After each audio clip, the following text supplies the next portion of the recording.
민원련의 미디어 탈곡기.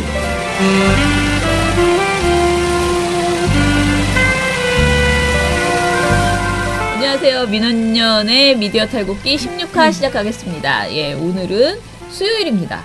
제가 오늘 아침에 너무 빨리 나왔어요. 뭔가를 막 하다가 파파이스가 시작된 지 1년이 됐음을 깨닫고 파파이스를 제가 나간 게 딱 1년이었어요.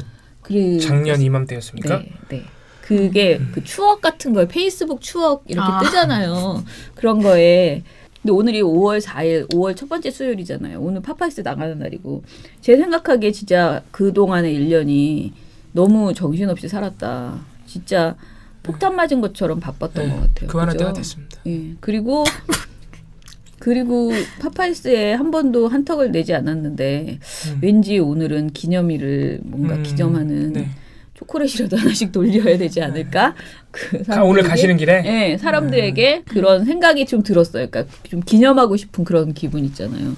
그래서 아무튼 두 분한테 일단 되게 많이 감사하고, 왜냐면 새로 들어오신 분한테도 감사하지만 그 전에 더 힘들 때 버텼던 사람들한테 감사하고, 그리고 그 어준님께도 감사하고 그리고 회원님께 당연히 감사하고요. 저는 아무튼 한 해 동안 엄청 운이 좋았던 것 같다라는 생각이 들어서요. 오늘은 좀 요즘 안 좋은 일도 많았지만은 그리고 이제 거의 이제 막바지에 다가오고 저희 대선 미디어 그 감시연대 활동도 끝이 보이기 시작했고 뭐 이래저래 감개무량한 그런 느낌이 이상하게 드는 그런 날이었습니다. 그런데 그런 좋은 느낌이 드는 날 엄청난 뉴스가 아마 아시는 분들은 지금 워낙 아직 하루가 채 지나지도 지금 않았는데 댓글에 이미 나왔습니다. 시방 하시겠네요. 그 SBS가 아마 아실 분들은 아실 텐데 세월호 선체조사위에 관한 특별법 시행령이 오늘 국무회의를 통과해 인양 고의 지형 같은 각종 의혹에 대한 진상조사에도 속도가 붙게 됐습니다. 이런 가운데 해수부가 뒤늦게 세월호를 인양한 게 차기 권력의 눈치를 본 거란 취지의 해수부 공무원 발언이 나와 관련 의혹이 증폭되고 있습니다. 조을선 기자의 단독 보도입니다. 50여 명의 구성으로 다음 달부터 본격 활동에 나서는 선체조사위는 해양수산부가 세월호 인양을 고의로 늦춰왔다는 의혹도 조사할 방침입니다. 2015년 4월에 계약을 해가지고 지금 한 대략 2년 정도 걸렸는데 이게 의도적으로 늦게 인양한 거 아니냐 그런 국민적인 의혹이 있었고요. 이런 의혹을 증폭시킬 만한 발언을 해수부 공무원이 SBS 취재진에게 했습니다. 해수부 공무원. 솔직히 말해서 이거 세월호 인양은 문재인 후보에게 갖다 바친 거거든요. 부처의 자리와 기구를 늘리는 거래를 후보 측에 시도했음을 암시하는 발언도 합니다. 해수부 공무원. 정권 창출되기 전에 문재인 후보한테 갖다 바치면서 문재인 후보가 약속했던 해수부 제2차관, 문재인 후보가 잠깐 약속했거든요. 비공식적으로나 공식적으로나 제2차관 만들어주고 수산 쪽, 그 다음에 해경도 해수부에 집어넣고 이런 게 있어요. 이에 대해 해수부 대변인실은 세월호 인양은 기술적 문제로 늦춰졌으며 다른 고려는 없었다고 해명했습니다. 선체조사위는 그러나 문제의 발언은 인양이 정치적으로 결정됐다는 가능성을 시사한다며 조사 과정에서 들여다볼 것이라고 밝혔습니다. SBS 조울선입니다. 굉장히 뭐라고 해야 될까요? 이상한 보도를 냈습니다. 이거 그러니까 솔직히 그냥 단도직 까놓고 얘기하면 거의 뭐 문재인 후보를 저격하기 위한 보도라고도 볼 수 있는데 어떤 보도냐면은 요약을 해드리자면 해수부가 세월호 인양을 고의적으로 인양을 지연했는데 세월호 인양을 고의적으로 인양을 했는데 그 이유가 차기 정부 문재인 후보에게 바치기 위한 것이었다. 세월호 인양을 그 공적을 그리고 그 과정에서 문재인 후보 측이 세월호가 아니죠. 해수부 2차관 그리고 해경의 해수부 편입 이런 것 등을 약속했다라는 보도를 한 겁니다.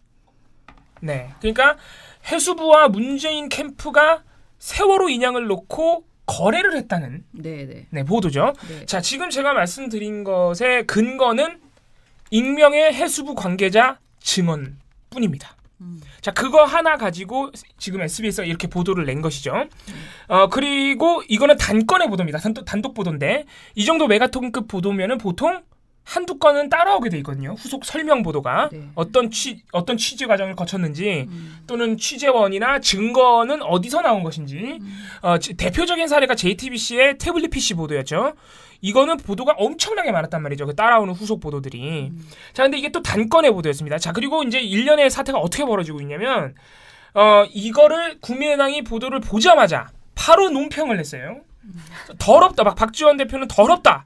이런 표현도 쓰셨고 그리고 이제 송금주 대변인 측에서 발표한 논평을 보면 국민의당 논평을 보면은 대통령이 될 걸 알고 세월호 인양을 걸어놓고 거래를 한 것이냐. 무슨 말들을 하는 거야 네. 진짜 너무 이상해요. 네, 이런 식으로 국민의당이 논평을 내버린 것이죠. 자, 그래서 더 재밌는 것은 그렇게 되자 SBS가 보도를 낸 지 채 하루도 지나지 않은 오늘 아침 사과를 하고 보도를 내려버렸어요. 그 사과 내용도 근데 이상합니다. 그러니까 원래 자기들의 보도 취지는 해수부가 정부가 변하는 것에 따라 자신들의 어떤 이익을 위해서 세월호 인양을 좌지우지했다. 그러니까 입장을 바꿔왔다. 이런 취지로 보도를 했다는 거예요. 해수부를 비판하기 위한 것이 취지다. 라고 해명을 하고 사과를 했는데 왜 보도는 내렸으며 그리고 그 보도를 보신 분들은 알겠지만 보도 시작되고 아주 짧게 보도 리포트 초반부에 그냥 해수부의 세월호 고의 지연에 대한 조사가 착수된다고 이런 말만 있고 곧바로 그 내용으로 넘어가요. 문재인 후보와의 거래. 그러니까 그 보도는 문재인 후보하고 거래했다는 보도예요. 그냥. 그러니까 사실 해명도 별로 그렇게 납득이 되지 않죠. 해명이 좀 적절치 않았던 거. 네, 해명도 납득이 안 되는데 더 재밌는 건 재밌다기보다는 그러니까 더 의심할 수밖에 없는 거는 보도를 하루도 안 돼서 내렸단 말이에요. 그게 그러니까 그 정도로 자신이 없었으면은 왜 그렇게 쉽게 보도를 했냐 말이죠. 그것도 해수부 관계자라는 익명의 인터뷰 하나 가지고 그래서 여러모로 지금 비판이 나오고 논란이 끓고 있는 상황. 오늘 아침에 SBS 모닝와이드에서 해명을 했거든요. 그 모닝와이드 일부에서 사과 방송을 했대요. 근데 이게 지금 봉우 씨가 말한 것처럼 세월호 인양 고의 지연 의혹 조사에 나선다 보도와 관련해 일부 내용에 오해가 있어 해명합니다. 해당 기사는 해양수산부 세월호 인양을 부처의 이익을 위해 이용했을 수 있다는 의혹을 보도한 것입니다.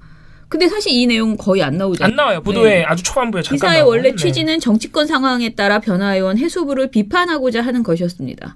이거를 이해하려고 노력해. 나도 아까 그렇게 자꾸 이해하려고 그 보도를 여러 번 이해가 안 봤는데. 되죠. 그러면 문재인 후보 까는 예. 거죠. 그러나 보도 내용에서 충실히 의도를 담지 못해 논란을 일으킨 점에 대해 사과드립니다. 근데 문재인 후보에 대한 그 왜곡이 발생한다는 부분에 대해서는 전혀 사과를 안 한 거잖아요.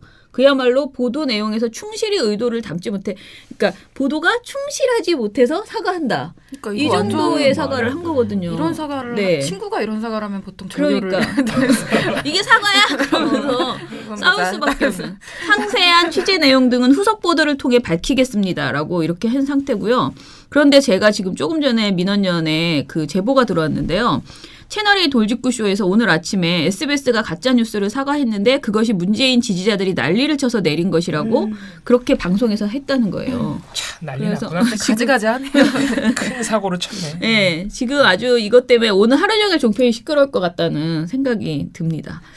난리가 아니군요. 그죠? 네. 근데 또 저한테 지금 아까 보니까 그 기자에 대해서 털어달라고 하셨는데 사실 저는 그렇게 네. 잘 모르는 상태에서 그 조울성 기자에 대해서 조울성 기자. 털고 이런 것보다는 이 기사의 책임이 단지 개인 기자에게만 있는 것은 아니기 그렇죠. 때문에 사실 보도국의 네. 책임이죠. 네. 이거를 데스킹하는 과정에서 무슨 판단을 한 것인지 이게 분명히 부실한데 선거에 엄청난 개입이 될 수 있는 내용, 그러니까 정말 자신들이 말하는 것처럼 그러니까 해수부의 문제만을 이야기하려고 했으면은 대선과의 연결을 다 끊었어야 되는데 그것이 아니고 굳이 또 문재인 이렇게 거듭 사람을 지칭해가지고 계속 나오고 자막까지 처리하는 이런 보도를 낼 때는 선거에 구체적으로 영향을 미치려고 하는 그런 정확한 의도가 엿보였기 때문에 좀 정말 매우 문제 있는 보도예요. 김성준 앵커도 사과를 했다 그러는데 아무튼 여러 가지로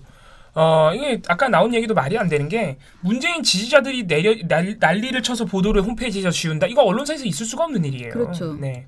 잘못하지 않았으면 네. 절대 내리지 않습니다. 특히 방송사 기자들 물론 모든 기자들이 마찬가지인데 어떤 정도로 그 자기 보도에 대해서 자부심을 가지고 있냐면요. SBS는 예전에 재작년에 그 메르스 터졌을 때 기억나실지 모르겠는데 이재용 부회장이 사과를 했는데 사과를 지키지 않았다. 다 말뿐인 사과였다는 그 아주 비판적인 리포트가 나간 적이 있어요. 근데 그거를 보도국에서 기자의 허락을 구하지 않고 마음대로 보도를 난도질을 해버렸어요. 이재용 사과하는 장면 잘라버리고 이재용 비판하는 멘트 다 잘라버리고 완전히 이제 누더기가 된 상태로 나갔는데 그때 노조에서 아주 난리가 났어요. 왜 우리 기자의 허락도 받지 않고 그 보도국에서 마음대로 보도를 난도질하고 엉망을 만들어 놓느냐. 그게 이제 기자들의 보통 가지고 있는 어떤 자기 기사에 대한 어떤 자부심? 믿음이거든요. 그 정도로 자신이 있다는 거거든요. 보도국하고도 그렇게 싸우는데 문재인 지지자들이 난리쳐서 보도를 지운다? 말이 안 되는 얘기예요. 아예 성립이 안 돼. 언론에 대해서 전혀 모르는 사람들이 지금 채널A 같은 방송사에 나와서 떠들고 있는 것이고. 그럼 다른 지지자들이 뭐라고 또 다. 그러니까 말이 아예 애초에 성립이 될 수 없는 얘기고 방송사가 그렇게 바보가 아닙니다.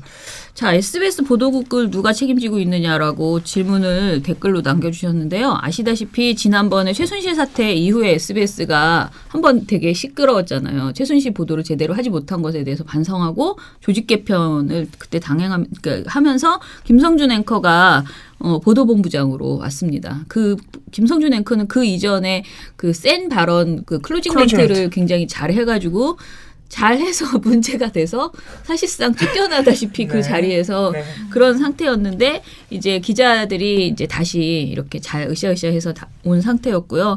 그래서 뭐 보도국장의 정승민 정책팀장 그 전에 정책팀장이었던 분이 보도국장에 임명이 되고 보도본부장은 김성준 앵커가 하고 있었다.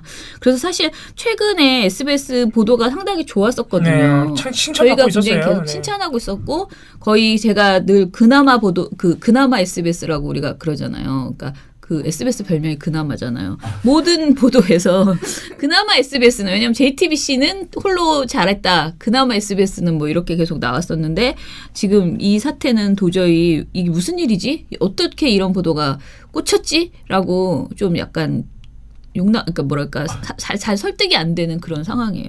다들 지금 당황했을 것 같아요. 그 모든 분들이. 네. TV조선이 이랬으면은 그냥. 네. 그러니까 속된 말로 또 그러고 말 텐데. 아 진짜 프로 방송인 왜 이래? 네. 근데 지금 민주당에서도 일단 반박은 나왔습니다. 말도 안 되는 얘기다. 그러니까 민주당 반박 중에 아까 봤던 것 중에 가장 재밌는 것이 이 세월호 인양 고의지연 의혹이 2014년 11월부터 계속 나왔는데 그 해수부가 3년 전부터 박근혜 대통령 탄핵될 걸 알고 심지어 문재인 후보가 당선될 걸 알고 3년 전부터 그때부터 준비를 해서 이제 로비를 했다. 말이 안 되는 거죠. 네. 그리고 주마다 점술사가 한 명씩. 네. 안 그래도 박근혜 정부 때문에 그 이제 전 보시는 분들이 많이 구설수 올라섰는데 그리고 굳이 이거를 말씀을 드리자면 고의 지연은요 그 이전부터 많이 비판이 있었는데 첫 번째 유력하게 나오는 의심 중에 하나는 박근혜 대통령이 싫어했다는 겁니다. 최순실하고 둘이 세월호에 셋자만 나와도 노란색만 봐도 기겁했다 그러잖아요. 그런 증언을 고영태 씨가 했잖아요. 그래서 해수부가 못하고 있었다. 하고 싶어도 못하고 있었다. 이런 의심이 하나 있고 그리고 이건 의심이 아니라 팩트로 나온 건데 2014년 11월부터 지금 이제 작업 끝내고 돌아가신 그 상하이 셀비지라는 업체가 선정될 때부터 말이 많았어요. 선정 과정부터 상하이 셀비지는 단 한 번도 이런 대규모 인양 작업을 해본 적이 없는 회사고 제가 회사 이름이 기억 안 나는데 굉장히 유력한 회사가 있었습니다. 이런 작업 경험이 굉장히 많은 당연히 모든 전문가들이 그 회사가 될 줄 알았는데 상하이 셀비지가 돼서 그때부터 말이 많았고 그리고 2번이나 인양 방식을 바꿨어요. 억지로 그걸 강행했다가 작년에 강행했다가 기억나시겠지만 막 케이블 끊어지고 난리가 났죠. 그래가지고 억지로 마지못해 방식을 또 바꾸고 이런 상황에서 지연이 일어났단 말이죠. 그러니까 당연히 이미 이유들은 몇 가지 나와 있는 것인데 지금 물론 그 해수부 관계자가 도대체 무슨 의도로 그런 말을 했는지는 모르겠습니다. 그러니까 만약에 SBS가 그 해수부 관계자 인터뷰를 땄더라도 말이죠. 보도의 그 방점을 문재인 후보와의 로비나 거래로 찍으면 안 되고요. 해수부가 어떤 식으로 지금까지 고의 지원을 해왔고 그래서 어떤 의혹들이 나왔는지 그런 쪽으로 방점을 맞춰야죠. 그렇죠. 예. 그거부터 충실히 네. 해놓은 상태에서 그리고 나와야 이런 말도 되는데. 나와서 뭐 논란이 있다 또는 뭐 차기 정부의 눈치를 보고 있다 박근혜 정부 눈치를 보다 이런 식으로 보도가 흘러가야지 단건으로 딱 해수부 관계자 인터뷰만 보도해버리면 그러니까 누가 봐도 이거는 문재인을 그냥 저격하는 보도인 거예요. 그러니까 아무튼 여러 가지로 문제가 많습니다. 네.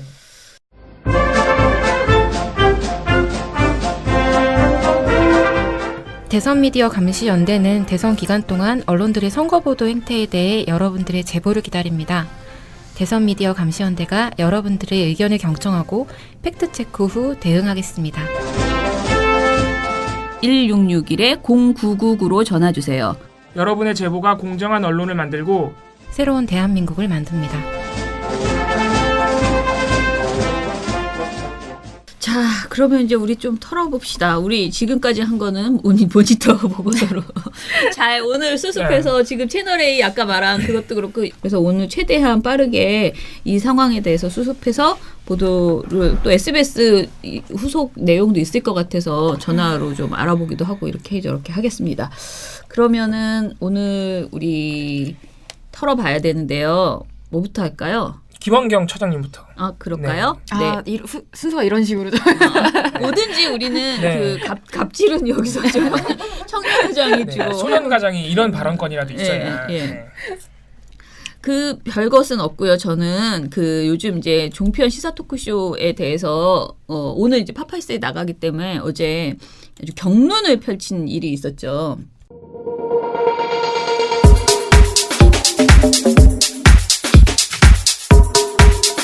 종편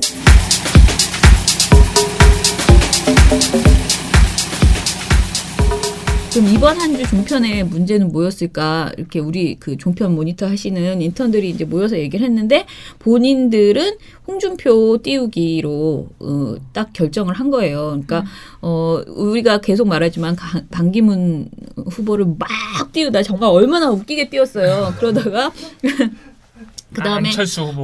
황교안을 또 엄청 띄우고요. 중간에 또 조연이 있었죠.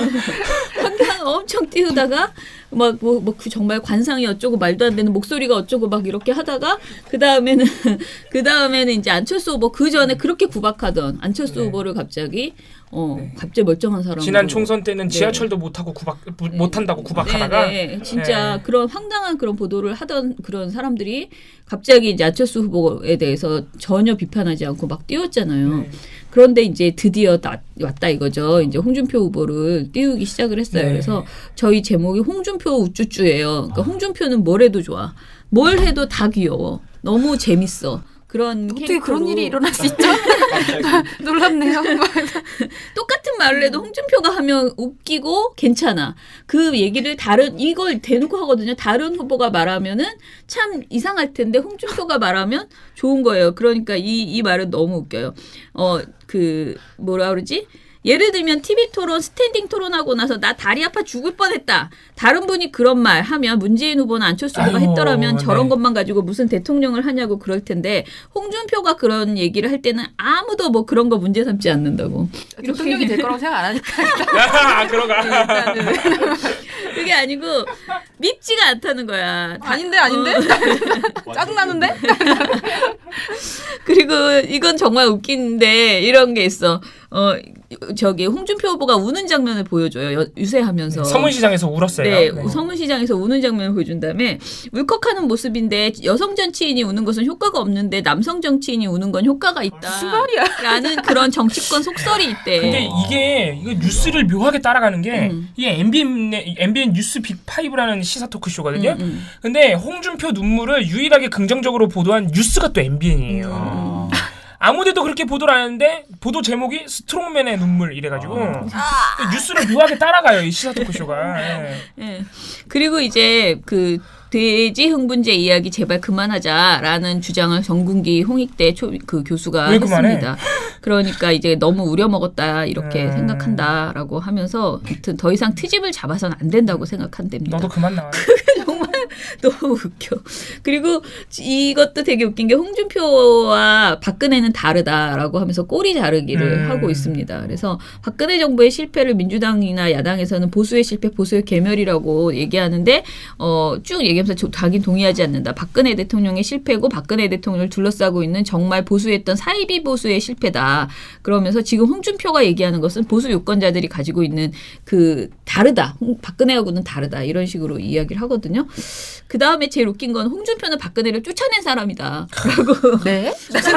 지금 사면하겠다 그러는데. 네. 태극기 집회를 혹시 자, 박근혜 대통령을 탄핵시키는데 민주당 의원들만이 국민의당 의원들만이 표를 던져서 탄핵이 됐습니까? 자기 당에서 선출한 대통령을 쫓아내는 일에 힘을 더했다고 하는 것만큼 통렬한 반성이 어디 있겠어요. 라고 하면서 집에서 얘기하면 가장을 쫓아낸 거예요. 그 유권자들이 보고 판단을 하면 지금 홍준표 후보에 대해서 지지율이 올라간다든지 어쩌고저쩌고 하면서 이것은 마치 홍준표가 한 업적인 것처럼 이렇게 홍준표가 아무튼 홍준표 띄우기가 장난이 아닙니다.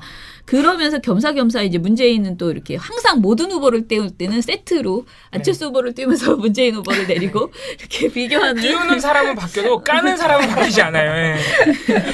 그래서 그런 얘기도 있습니다. 제일 웃긴 거는 그 문재인의 이보세요와 홍준표의 버릇없이 그 두 개를 동시에 보여주면서요. 이렇게 얘기를 하는 거예요. 문재인 후보는 조심했어야 된다. 그런 말, 이보세요 이런 말을 하지 말았어야 된다라고 하면서 그러니까 문 후보가 작정하고 그랬다는 건 아니지만 특별히 좀 조심 좀 해주시면 더 좋지 않았을까 이런 생각이 들고요라고 말을 해요. 그런데 홍준표 후보에 대해서는 그 버릇없이 이렇게 한 말을 자기한테 했다기보다는 그러니까 그 버릇없다 이 말을 나에게 버릇없이 행동했다고 하는 게 아니고 그 방송을 시청하는 나이 많은 사람들이 있을 테니 그런 사람들을 지칭해서 그 공적인 자리에서 그렇게 한 것이 문제 아니냐라고 말한 거라는 거예요. 또 무슨 관심법입니까? 진짜 어지간히 사랑하지 않고서는 이렇게 해줬었다. 자, 이거는 이진곤 우리가 그 올해 그러니까 최근에 가장 많이 그 종편에 출연했던 이진곤 경희대 개공 교수. 제가 거듭 알려드리지만 이분은 새누리당 윤리위원장을. 네. 그런데 교수로 나와 자꾸. 직책이 정말 흥미로우시네요. 네. 그런 분께서 이렇게 엄청나게 칭찬을 네. 해주셨습니다. 상당히 윤리적인 분이네. 네. 그 다음에 우리가 말하는 각 후보들의 그 언론 플레이, 언론을 대하는 각 후보의 태도를 지적하는 방송이 있었어요. 채널A 뉴스 특급에서요. 안철수 후보에 대해서는 이렇게 말해요. 안철수 후보가 이공계 출신이지 않습니까? 그러니까 말이나 이런 걸 보면 좀 짧게 해요. TV 토론 보시면서 답답한 걸 느끼실 게 뭐냐면 말을 길게 해줬으면 좋겠는데 아닙니다. 짧게 합니다. 그래서 언론사 기자들이 되게 힘들어한다. 이런 맥락의 이야기를 합니다. 그 다음에 이제 문재인 후보에 대해서는 5년 전부터 그 문재인을 마크했던 마크맨 그들의 평에 의하면 정말 당신은 깝깝하다라고 말하거든요. 그러면서 사람들이 와서 어떤 표정을 지어야 되고 그러니까 사진 기자는 더군다나 그림을 만들어야 되는데 그림을 못 만드는 거예요. 문재인 후보가 그랬다는 그게 거예요. 문재인 후보 잘못입니까? 그러면서 그러니까 그 문재인 후보가 쇼를 잘 못한다는 의미잖아요. 그러면서 막 힘들다가 또 다른 표정을 짓다가도 플래시만 터지면 그림 만드는 딱 자동으로 요즘은 안 그렇다. 요즘 잘하고 있다. 이런 식으로 이제 좀 많이 바뀌었다라고 해요. 그런데 홍준표 후보에 대해서는 기자들 이름을 불러주면서 이야기를 하고 기자들과 친밀감도 생기고 마크맨들과 일체감이 생기고 아주 기자들이 도움을 많이 받는 것은 사실이다. 뭐 이런 식으로 아까도 말씀이 나왔지만 홍준표 후보는 언론의 도움을 받는다기보다는 자기가 언론을 잘 이용할 줄 아는 사람입니다. 그리고 기자들도 잘 이용할 줄 아는 사람입니다. 이렇게 엄청나게 칭찬을 해줍니다. 오늘 제일 센 거는 이따 파파이스 가서 영상으로 보여드리겠는데 화투로 이야기를 하면서 문재인이 열심히 피 모은 걸 홍준표가 단번에 홍단으로 이겨버린다. 이런 진짜 막말한다. 망상 같은 거 뭐 이렇게 보여주는 방송이에요? 너무 웃겨. 근데 이게 SNS에 올라온 화투 얘기라는데 아무튼 이 화투를 가지고 요즘 신이 나게 이렇게 이야기를 했더라고요. 그래서 굉장히 오늘 방송이 재미있을 거예요. 그러니까 홍준표 띄우기가 그동안에 어떤 띄우기보다 참 근데 이렇게 늦게 띄워서 되겠어? 그러니까 너무 늦었어. 종편이 좀 이번에 전략을 좀 그러니까 해수부처럼 3년 전부터 그렇게 했어야지. 3년 전부터 다음부터 홍준표를 띄웠어야지. 이렇게 늦어서 되겠어요? 네. 그렇고요. 그리고 이제 어제 제가 말한 어제 우리가 화제를 낳았던 그 문제는 뭐냐면 심상정 띄우기에 대해서 종편이 심상정을 띄웠다라는 말이 자칫 잘못하면 심상정 후보가 실제로 떴잖아요. 그건 사실이거든요. 심상정 후보 객관적으로 이번 선거에서 그 어떤 그 정치 역정 중에서 그 어떤 때보다 굉장히 좋은 이제 활동을 하셨고 특히 토론회에서 잘해서 심상정 후보에 대한 평가 그리고 지지도가 많이 올라간 건 객관적 사실이거든요. 그러니 종편도 객관적 사실을 그대로 반영하는 정상적인 언론사라면 당연히 심상정 후보에 대해서 잘 다루는 것이 정상이죠. 그리고 실제로 생각해 보시면 KBS가 심지어 심상정 후보를 토론에 넣어주지 않으려고 했었잖아요. 네. 그러니까 우리가 이 대선 미디어 감시연대 처음 시작할 때는 그 양적 분석에서도 심상정 후보가 진짜 완벽하게 없었거든요. 제로예요, 제로. 거의 제로. 두 건, 뭐 한 건 이렇게 다뤄지는 일주일에 그런 정도로 존재감이 없는 사람 그 상태였는데 그 정말 불굴의 그 능력으로 지금 굉장히 많이 심상정 후보가 이제 그 지지율이 높아진 건 사실이에요. 네. 그런데 이것을 그러면 이제 종편에서 보여주기 시작한단 말이에요. 그러니까 그전에는 항상 4강만 이야기를 하듯 4명의 후보들에 대해서만 그러니까 비교를 해도 아까 제가 위에서 막 비교했잖아요. 안철수 누구누구. 그럼 심상정 항상 들어있지 않다가 네. 최근 들어서 자꾸 심상정 후보가 이제 들어오기 시작했어요. 그리고 이제 드디어 두둥 하나가 떴는데 채널A 뉴스특급에서 저희가 열심히 뒤져봤더니 채널A 뉴스특급에서 심상정 후보를 엄청 칭찬하는 그런 방송을 했다란 말입니다. 그런데 이것에 대해서 이거를 가지고 우리가 지적을 할 경우에 자칫 정의당에서 그죠. 굉장히 불편하게 느낄 수도 있다라는 생각을 한 거예요. 왜냐하면 그러니까 이게 사표 때문에 이렇게 종편에서 일부러 사표가 아니고 그러니까 진보의 표를 가르기 위해서 이제는 심상정이라는 카드까지 이용하려고 하는 종편의 행태를 우리가 지적을 하는 순간 그 논리가 심상정 후보에 대한 네, 디스가 될 수 있다는 거죠. 예, 그렇게 될 수 있다는 점에서 어제 이제 종편 모니터 하시는 분들도 굉장히 걱정을 하면서 이 아이템을 뺐으면 좋겠다라고 생각을 하시고 저한테 몇 번을 와가지고 뭐 거의 막 이렇게 항의하듯이 막 얘기를 했어요. 근데 제가 이거를 방송을 보겠다 하고 이제 방송을 잘라서 처음부터 끝까지 다 봤거든요. 근데 이거는 단순히 한 편이었기 때문에 괜찮다라고 말하기에는 너무 역력하게 정말 민망하게 어쩌면 좋아 이렇게 생각이 들 정도로 심 후보를 너무 칭찬을 해요. 근데 심 후보를 칭찬하는 게 나쁘다는 게 아니고 평소에 종편이 얼마나 그렇지 않았는지랑 비교해 봤을 때 우스꽝스러웠다는 거예요. 그런 행태가. 그러니까 이제 띄우다. 그러니까 종편에서 띄워주는 거를 제가 볼 때 심상정 후보도 원치 않을 거예요. 이용당하는 거예요. 그러니까 지금 아까도 얘기해드렸지만 반기문, 황교안, 안철수, 홍준표 안 띄운 사람 없어요. 문재인 빼고 다 띄우는 거예요. 그러니까 거기에 이제 심상정 후보도 이용을 당하는 거죠. 쉽게 말해서. 예. 그래서 이제 그 방송을 보니까요. 일단은 자신들도 뭐 얘기를 해요. 심상정 후보 얘기를 저희가 이렇게 입체적으로 한 게 오늘 좀 처음일 텐데 그만큼 지금 약진이 두드러지기 때문에 우리가 이렇게까지 방송을 한다라고 본인들도 이제 얘기를 해요. 사회자가 그러니까 앵커가. 그리고 방송 내용 중에서 그 앵커들이 여자 앵커, 남자 앵커 있잖아요. 근데 뭐 앵커가 심크러쉬라고도 얘기를 하고요. 그 다음에 믿고 의지할 수 있는 센 언니라는 말이 있다라는 말도 여자 앵커가 해요. 정말 낯뜨겁네요.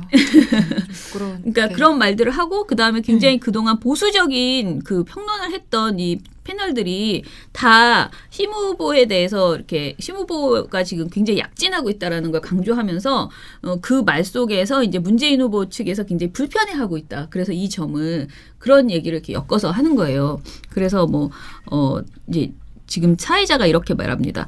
왜 문재인 후보와 결부를 안 시킬 수가 없는 게 화면을 잠깐 보시면 아시겠지만 지지층 일부가 좀 이탈하니까 아무리 40%가 넘어도 후보 입장에서는 그게 문재인 후보 입장에서는 그게 배가 부르겠습니까? 그러니까 문재인 후보 측에서는 심상정 후보의 약진이 떨떠름할 수도 있겠어요? 라고 물어봐요. 그러면 이제 또 평론가가 그렇죠. 그럼 이제 올라가고 있어요. 막 이러면서 문재인 후보 측에서 굉장히 불편해할 겁니다. 이런 식으로 이제 말을 이어가는 거예요. 대화의 내용도 이런 거고요.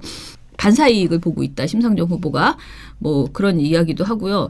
그 중에서 하나가 제일 웃겼던 게 박영선 후보가 대구 유세 현장 갔던 거 있잖아요. 우리가 이제 문제 지적했던 박영선 의원. 박영선 의원 네. 그 얘기를 하다가 이종훈 정치평론가 이 사람이 뭐라고 하냐면요. 역시 홍준표 후보 쪽으로 일단 좀 가기 시작했다면 그 추세가 당분간은 좀 이어질 가능성이 좀 높지 않나 그렇게 생각하고 심상정 후보 같은 경우에는 제가 보기에는 의외로 표가 좀 단단하게 쌓여갈 가능성이 없지 않아 있다라고 생각합니다. 힘내라 심상정 이렇게 딱 이 말을 한 거예요. 힘내라 심상정 그러면서 이런 말씀을 드리고 싶네요라고 얘기했는데 오죽하면 진행자가 맨 마지막에 왜냐면 이런 멘트를 할 수가 없잖아요. 지금 방송에서. 그러니까 이거는 개인의 의견이고 그러니까 이종훈 부적절했다라고 이제 이야기를 해주거든요. 그럴 정도로 좀 아무튼 이런 변화가 있었다.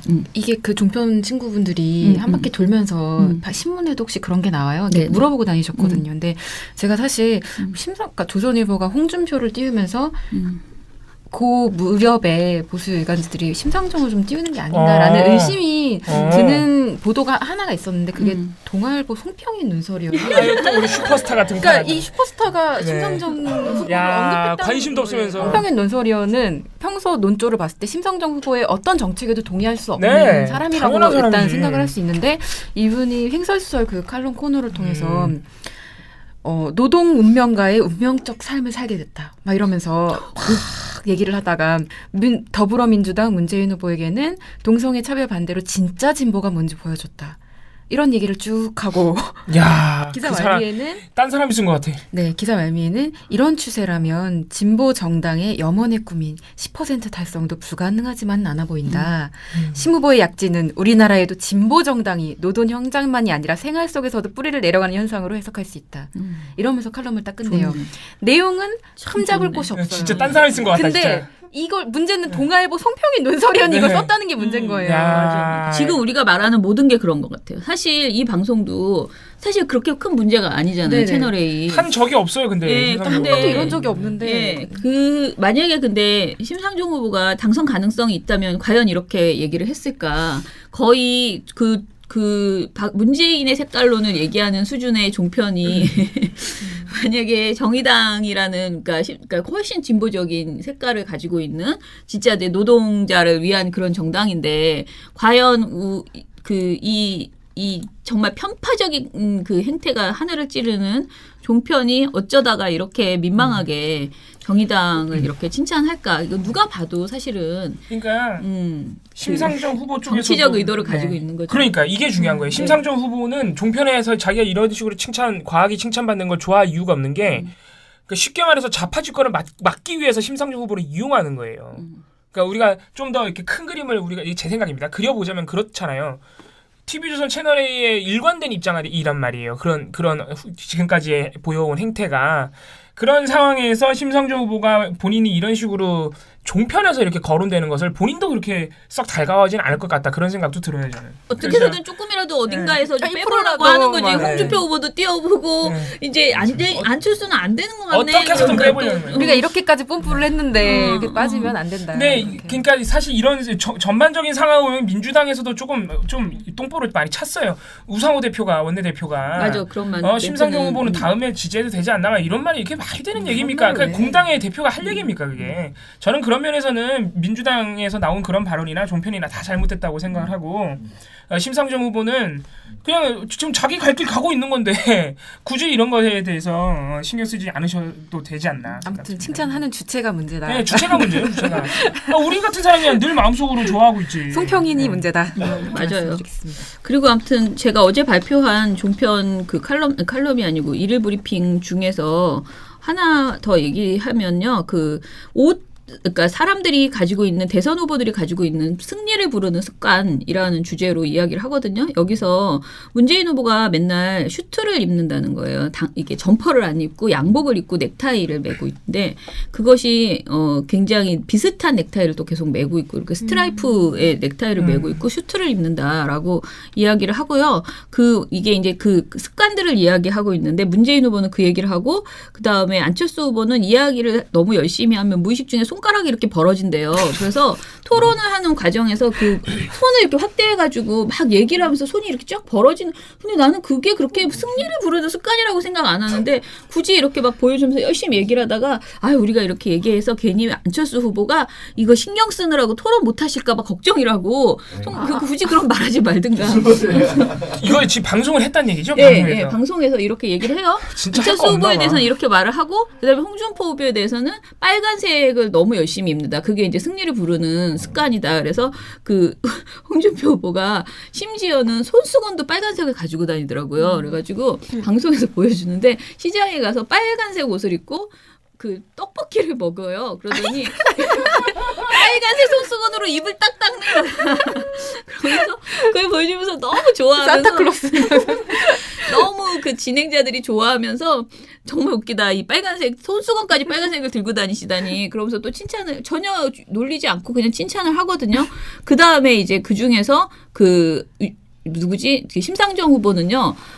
그러니까 아침에 출근해서 씻는데요. 그러니까 국회에 먼저 차가 막히기 전에 국회에 오셔서 씻고 화장하고 이동 중에 막 화장을 하고 이런 걸 한대요. 근데 그게 굉장히 그 워킹 우먼으로서의 액티브한 모습이라고 전혀 비판하지 않고 잘 정리를 해서 얘기를 해주거든요. 그다음에 유승민 후보 같은 경우에는 안경테가 너무 얇은데 그 팬이 아니고 그 보좌진들이 안경을 바꾸라고 아무리 얘기를 해도 안 바꾼다는 거예요. 그래서 보좌진들이 안경을 아예 맞춰다가 하도 안 바꾸니까 몇 개를 맞춰서 드렸다. 이렇게 이야기를 하고 끝내거든요. 근데 문재인 후보에 대해서는 문재인 후보가 그 옷을 입는 문제, 그 슈트를 입는 문제에 대해서 뭐라고 하냐면은 이현종 문화일보 논설위원이 채널A 뉴스 특급에서 한 말인데 일단 문재인 후보가 점퍼를 잘 안 입으시는 것 같아요. 지금 보면 유세 중에도 계속 저 양복을 입고 계시고 TV토론 나올 때도 잘 보시면 아시겠지만 넥타이가 첫 번째 TV토론과 지금까지 다 비슷한 걸 하고 나오셨어요. 그만큼 고정적인 이미지를 보여주는 것 같거든요. 특히 어떤 후보로서의 안정감이나 어떤 리더로서의 중후함 이런 것을 보여주기 위한 전략같이 비춰지기는 하는데 또 한편으로 보면 조금 어떤 공감 능력이 없다라는 측면도 있는 것 같아요. 대박이다 이거 진짜. 있는 게. 네. 뭘 해도 숨만 쉬어도 시작하는데 진짜 숨만 쉬어도 다 잘못했네 진짜. 그러니까 진행자가 왜 이렇게 부정적으로 보십니까? 그렇게 이제 툭 던졌어요. 그랬더니 이현종 씨가 선거운동은 전부 다 점퍼를 입고 하는데 혼자서 양복을 입고 있고 그게 무슨 상관이야. 난 멋있고 좋은데 왜 그러는 거야? 나는 꼭 점퍼를 입어야지만 그게 더 액티브해 보이는지 난 잘 모르겠. 이제 다른 선거운동 후보 다 점퍼 입고 다니긴 하죠. 유세할 때는 점퍼를 입는 경우도 있죠. 안 입을 때도 있어요. 그쵸. 양복 입고 하시는 경우도 있죠. 근데 문재인 후보만 그냥 싫다는 거예요. 그러고 있는 게. 다른 후보들은 괜찮고. 아무튼 문재인 후보는 처음부터 일관되게 양복만 입고 넥타이만 보면 거의 똑같은 것만 해서 지금 문제가 있다라는 식으로 얘기를 했어요. 그러니까 되게 별거 가지고 다 트집을 잡는. 대박이다, 진짜. 홍준표 후보가 이러고 다녔으면 아마 신사 같다고 또 멋있다고. 또 모래시계 검사 막 나오기 역시 검사답다. 뭐 홍준표 이랬겠죠. 후보가 종편 없애겠다고 했는데 그래도 없어질까 봐 그러는 거 아니에요? 그거에 대해서 반응이 없더라고요. 그걸 만약 없어요. 다른 분이 했다면 난리 나죠. 이런 부드럽는 상상 매일 사실합니다. 주말에 홍준표가 그 말을 했으니까 정편 잘 뒤져보십시오 이렇게 지금 얘기를 했는데 지금까지 보고 들어온 게 없어요. 좀 더 이제 가다 보면 나올지도 모르겠지만 지금 그런 부질없는 소리에서 홍준표 후보의 표를 떨어뜨리지 않겠죠. 네. 아니, 어제 믿는 거지. 종편 없애겠다고. 어제 토론에서. 네. 그런데 반응을 계속 봐야겠지만은 아마 종편 그거 가지고 뭐라 안 할 거예요. 예. 그리고 근데 기억나시는 분들은 모르겠지만 문재인 후보가 종편 특혜 환수해야 된다고 주장했을 때 TV조선 뉴스까지 동원해서 언론 탄압하고 있다. 그러니까. 네, 원래 노무현 정부 사람들은 언론에 적대감을 가지고 있다. 이런 보도를 이게 보도에서 나왔어요. 보도에서. 아무튼간에 이런 가관인 보도들이 있었습니다. 더 많은데 이건 또 나중에 하고요. 오늘 저의 종편 털기는 이것으로 마치겠습니다. 방송 여기서 끝내도 되겠는데? 너무 많이 터셔가지고.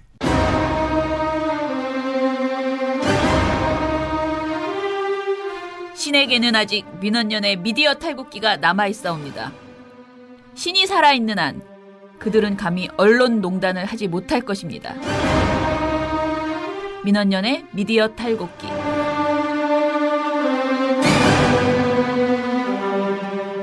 너무 재밌다 근데 송평인 칼럼은 진짜. 그런 새로움이 또 있었군요. 어머. 근데 이게 종편에서만 그랬을 때는 그래 좀 이런 방송이 좀 많아야 우리가 좀 꼭지가 잡힐 텐데 생각을 했는데 왜 이렇게 보수 언론들이 이제 심상정 후보를 이용한다 이런 게 근거가 더 있으면 좋겠다 생각이 들었는데 동아일보 송평인 칼럼이 저렇게 나왔다는 거는 거의 뭐 이제 확신이 서는 네, 그런 생각이 듭니다. 자, 그러면은 민원연의 미디어 탈북기 16화는 이것으로 마치고요. 또 내일 더 재미있는 이야기로 털어보겠습니다.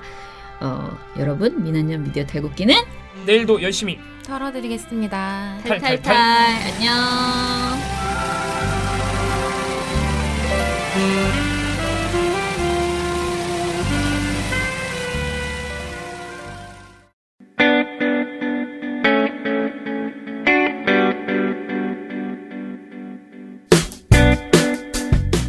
안녕하세요. 민원연의 이봉우 활동가입니다. 우리나라에서 언론의 문제는 민주주의의 문제입니다. 독재와 부패 기득권을 대변하는 언론들은 아직도 살아있습니다. 민주주의의 문제는 곧 우리 삶의 문제입니다. 사주의 입장을 반영한 권력의 욕심을 투영한 언론, 이들을 감시하려면 전문성과 꾸준함 그리고 투명함이 기초되어야 합니다. 민원연은 1984년부터 시민단체로서 언론을 감시해오고 있습니다. 민주언론시민연합은 여러분의 소중한 후원으로 투명하게 운영됩니다. 민원연 후원으로 언론을 감시하고 견제하는 활동에 힘을 보태주세요. 민주언론시민연합은 여러분의 소중한 후원으로 투명하게 운영됩니다. 후원 계좌 신한은행 100-019-186-241입니다.